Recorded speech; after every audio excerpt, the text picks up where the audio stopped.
इंशाअल्लाह बहुत मजा आएगा. I'm looking forward.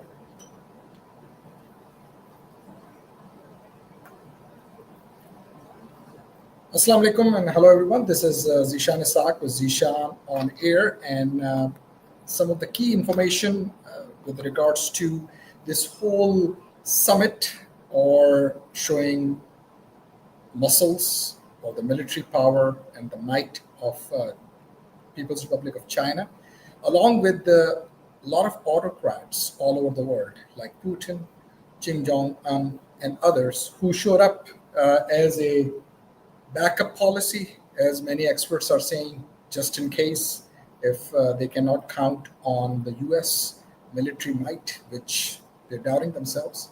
Economic wise, yes, China is on the rise. We can certainly see that.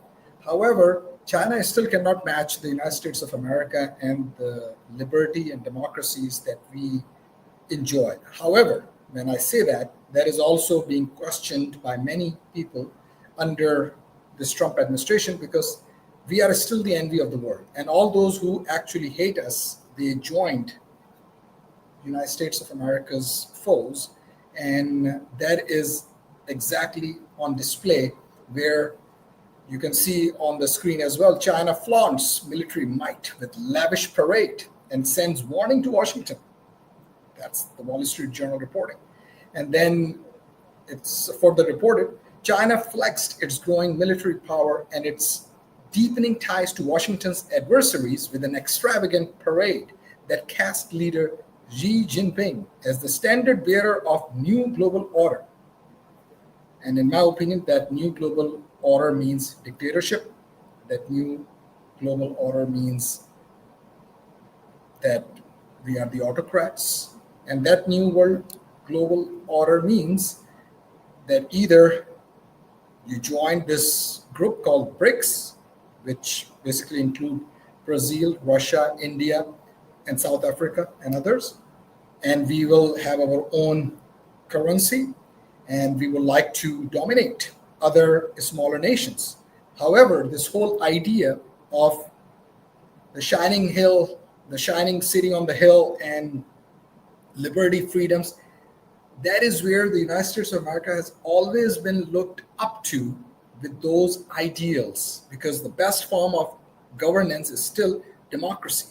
It is still consensus building, and it is still where you lead by influencing others, and then you do the right thing.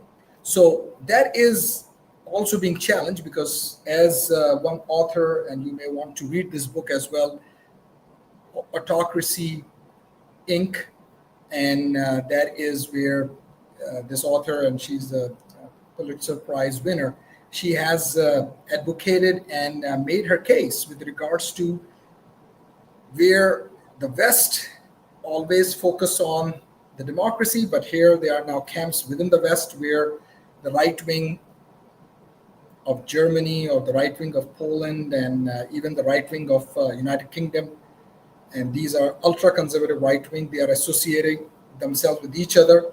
And then there are those who are even fighting for democracy and liberty, even in the West, or the opposition. And then there are the third group, which basically are the opposition groups, which all these countries that met, or their leaders met Xi Jinping, they crushed their opposition by putting those people who are in opposition either in jail. And it's very, very factual wherever you see. And you can look at all these countries who basically attended Beijing and this Beijing summit. And Russia's Vladimir Putin and North Korea's Kim Jong-un were walking as if they have conquered the world, which they have not. So that is basically the premise here in terms of this 80th anniversary of the China's victory in World War II, projected to vision of great power that Xi wants to present to the world, and a warning to the US and Europe not to challenge it. But China also won because they were part of the alliance. And Russia was also, and at that time USSR was also part of the alliance. So is this the new Cold War, or a new aspect of the Cold War? Because even the previous Cold War in the 80s and until the downfall of the Soviet Empire, it was still more focused on the West camp and those who are aligned with the Soviet Union or the non-aligned movement, as those of you who may read history or read some books and bring yourself up to speed. So that's one block. And now here we are seeing a hybrid aspect of, as you can see on this screen, amplifying the anti-Western optics was the attendance of North Korean leader Kim Jong-un and Russia's Vladimir Putin. So I still cannot understand, and can someone please help me understand how it will look good when, as you can see on this screen, Xi Jinping in the middle, then you see Kim Jong-un on his left, and then towards Kim Jong-un on the left you see, and it's very choreographed, the Prime Minister of Pakistan as well. So there you go. And then on his right, or his right hand, as some may call it, is Vladimir Putin, and then another leader. So you can see then they did all the entire parade with all these four mics, where it also served as a stage for China to showcase its military, which Xi has spent the past decade modernizing. And then they say, "Greetings, Chairman." We have seen some of those in the movies, and you cannot question the chairman. You question it, then the Tiananmen Square, and we still remember those pictures where one Chinese with two bags, grocery bags on his hands, on his right hand and his left hand, standing in front of a tank because they were asking for their rights. So we can still say this in the United States of America, at least for now, because we still believe in the concept of democracy. Although some may argue, who may be listening to me right now, that that is also at risk. And then you can see Putin and Kim held bilateral talks after the parade at Beijing's Diaoyuan State Guest House. I hope I'm pronouncing the name correctly. That's the name in Mandarin. The appearance of North Korea's Kim and Russia's Putin in Beijing draw a fiery response from President Trump. And President Trump is representing the United States of America. However, if you talk to the Democrats or independents or liberals, they may say that maybe you may use a different choice of words or tone. But then remember, these are dictators. These are autocrats. Maybe they might understand President Trump's language and tone. And we will see that in a minute. And then you can see all these JF-17 and these fighter jets, tanks, ballistic missile, and drones. The purpose of all of that is to kill people. I cannot sugarcoat it the other way. And you can see the military, because obviously they have 1.5 billion plus people in China. And you can see on the right-hand side this entire street where they bring their tanks and they show their military might. So Donald J. Trump on Truth Social posted this: "The big question to be answered is whether or not President Xi of China will mention the massive amount of support and, quote, blood, unquote, that the United States of America gave to China in order to help to secure its freedom, all uppercase, from a very unfriendly foreign invader. Please give my warmest regards to Vladimir Putin and Kim Jong-un as you conspire against the United States of America." And he was using some sarcasm here and political satire. So this is the geopolitical state of mind, and some may call it a very interesting state of mind. And these leaders are playing at a level that we cannot even fathom, the kind of political pressures. And sometimes we see some leaders throughout history, from John F. Kennedy to assassination attempts on the President of the United States of America, President Trump. So here we are. Now, with regards to the local U.S. domestic politics, the HHS Secretary, Robert Kennedy Jr., I was talking about JF Kennedy, what a beautiful, charismatic leader JFK was to everyone, to independents, Democrats, and Republicans, and everyone loved him, adored him. He was very popular. And then here is another person from the same family. His name is RFK Jr. from Kennedy family. And he was grilled because he was testifying before the Senate Finance Committee at the Dirksen Senate Office building on September 4th in Washington. Fact check, no link between mRNA COVID vaccine and cardiac deaths. RFK Jr. doubled down on the false accusation that mRNA COVID 19 vaccines cause serious harm, including death among young people. And he was being recorded, and everyone saw his testimony. RFK Jr. hearing live updates, and you can see and you can watch it, the replay, and it's on ABC News and many other outlets. And this is where on Thursday, for hours, he was questioned. That is sure to center on his controversial views on vaccines, and it did. It also come a week after the ouster of Susan Linares as the director of the Center for Disease Control and Prevention, CDC. And prevention is another politically correct word that they've added. It's just CDC. And even if you talk to some experts, they say that during COVID and CDC was still not fully prepared.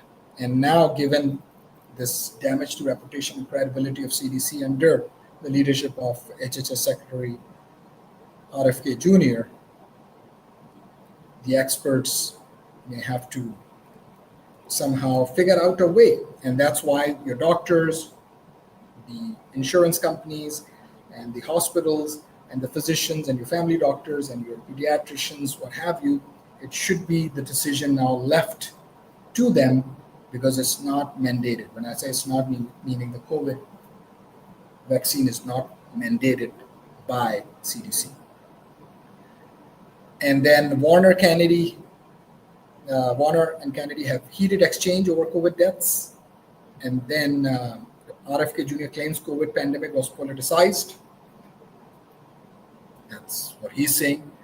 And it could be argued, maybe you also politicized it. Democrats call for RFK Jr.'s resignation.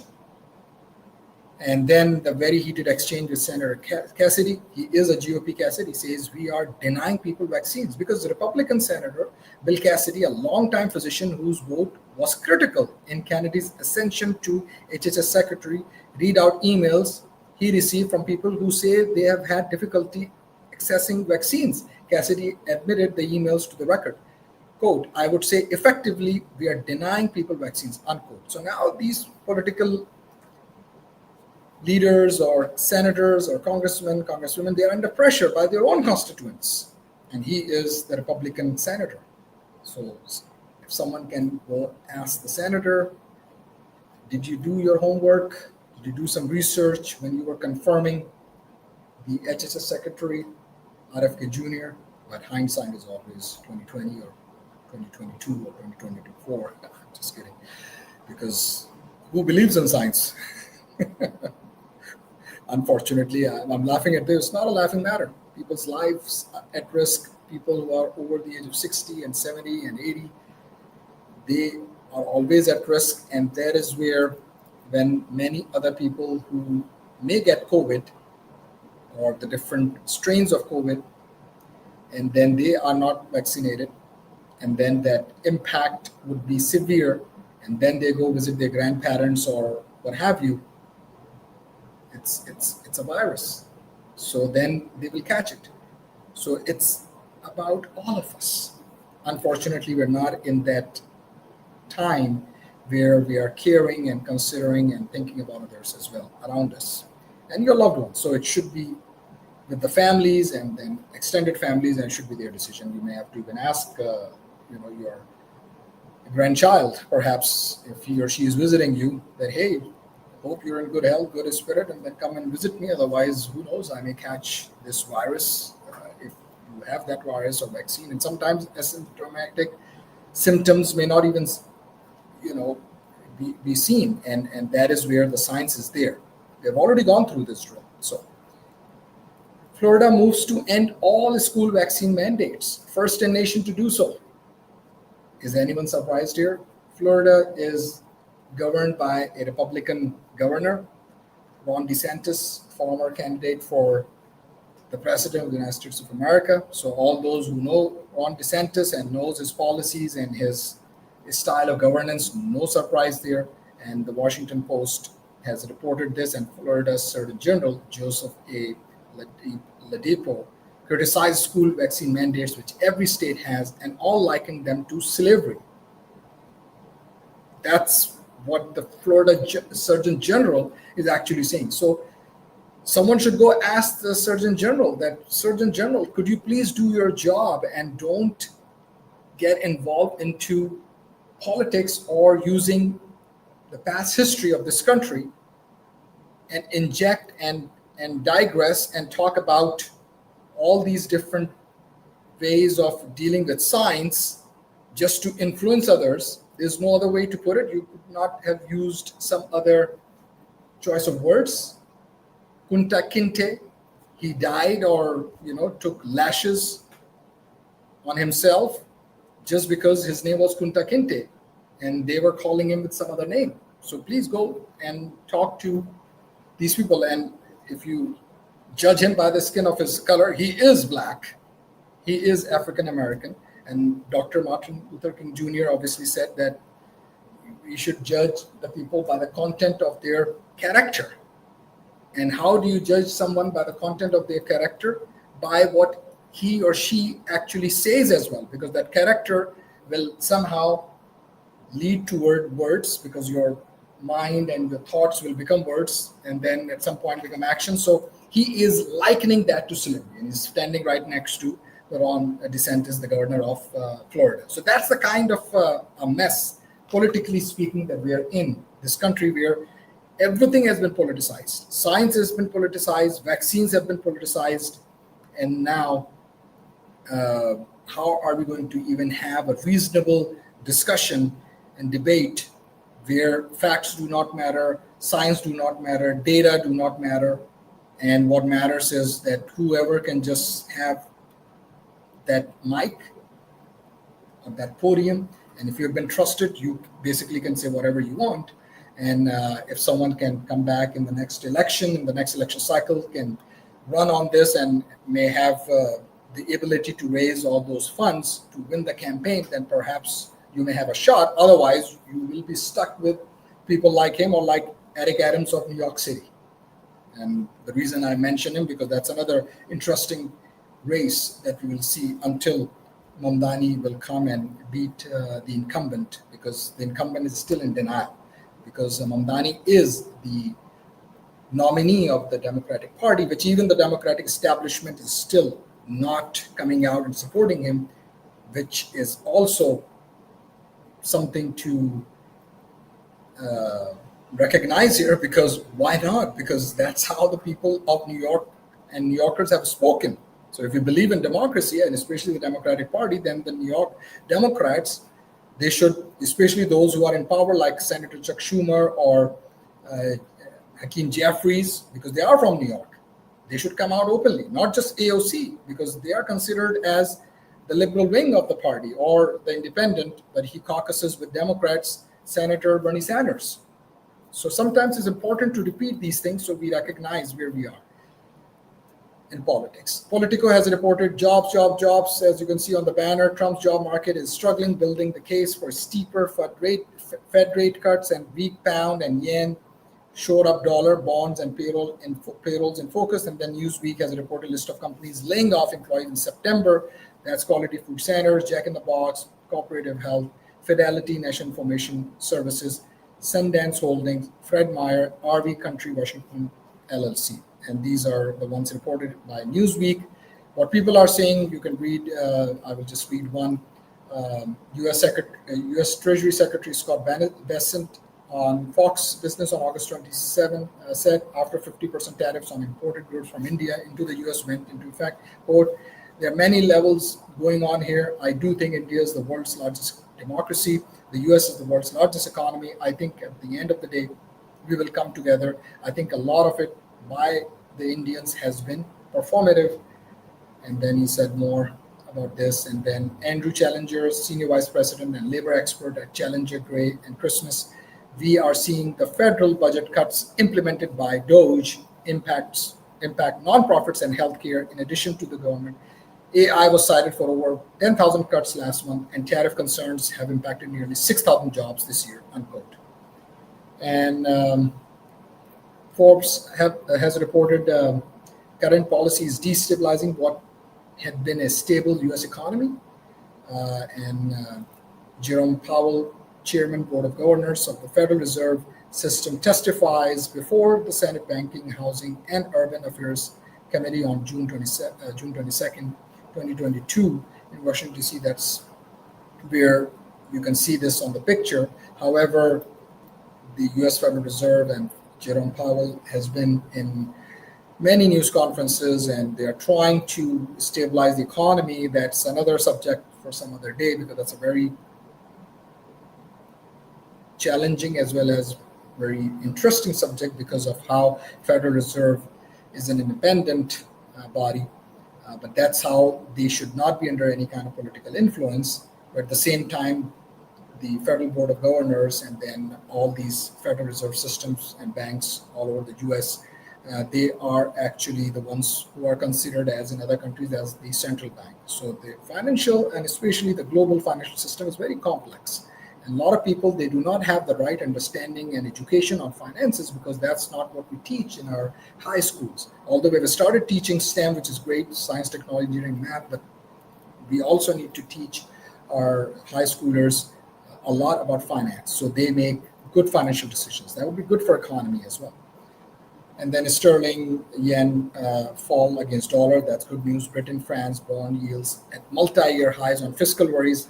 Higher treasury yields support dollar. Key U.S. data due this week, and we'll get some more information over the weekend and in the next couple of days. Weekend is almost over.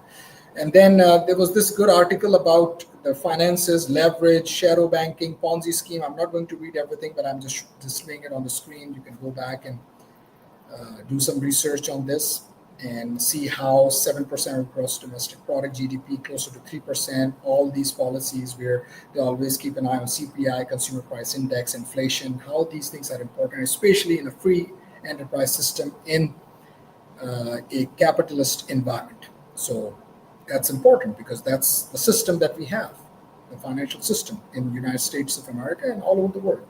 Then shadow banking sector, how that impacts, and then Ponzi finance, what is that? Prepay interest and principal, and they talk about a few things there. And then financial innovation and asset over evaluations. What is that? New era is beginning. What does that mean? How the market, because market will always correct itself. So always remember that. And that's why when you listen to these financial experts, and I'm not giving any financial advice, but that's where we have to educate ourselves. Regulatory failure, that's another important one. So in conclusion, basically they said that this Minsky FIH diagnostics point to the US economy and financial system become more fragile as a result of current policy. There are two takeaways from the analysis. First, increased fragility implies increased risk, because it's more fragile, economy becomes more fragile, so it provides more risk, increased risk. And then short to medium term risk from a financial crisis perspective, and then magnitude of a crisis if it materializes. Then remember, in 2008 financial collapse, we're too big to fail, and it's likely to be big. And that's what they are saying in terms of that the next crisis then will be bigger. So as a point of comparison with the US, consider the case of China. In May 2017, I wrote this person applying Minsky FIH to the situation in China at a time when Moody's had downgraded China's debt. The sky did not fall in China immediately. However, the fragility identified in 2017 played out in October 2023. So after 6 years, right? The medium term, as what this author is calling about. That is when China's Minsky moment arrived and the Chinese economy became unstable. One of the main casualties of the instability was the real estate firm Evergrande, which in late August was finally delisted from the Hong Kong Stock Exchange. So we have some good data, some good models. We also know stagflation in Japan. So I definitely am a student of finance as well as economy. So I try to, learn and read more about these important aspects of the finances, and then the economic system. I would like to thank our key advertisers, Affordable Insurance of Texas, AITinsurance.com, 713-785-4000, the number, 713-785-4000. You can get auto insurance, commercial insurance, business insurance, commercial insurance, homeowners insurance, and especially for all your auto needs, auto insurance, contact 713-785-4000 or visit them online at AITinsurance.com. AITinsurance.com, 713-785-4000. That's Affordable Insurance of Texas. And also I would like to thank and call out Roopsari, roopsari.com. You can order online all the formal menswear, women's wear, brides and grooms for boys and girls and toddlers for all ages, and under thousands of square footage, one-stop shop, and that's Roopsari Palace. And just go and visit them and mention my name. 832-267-0065 is their number. 832-267-0065. Roopsari.com or Roopsari Palace, and you can get all these traditional wear and beautiful attire, clothing at Roopsari Palace. And visit them online, roopsari.com. With that, I would like to sign off from social media, continue with the legacy media. And if you've not subscribed my YouTube channel as well, please do, and connect with me on Facebook as well. With that, signing off from social media. Thank you.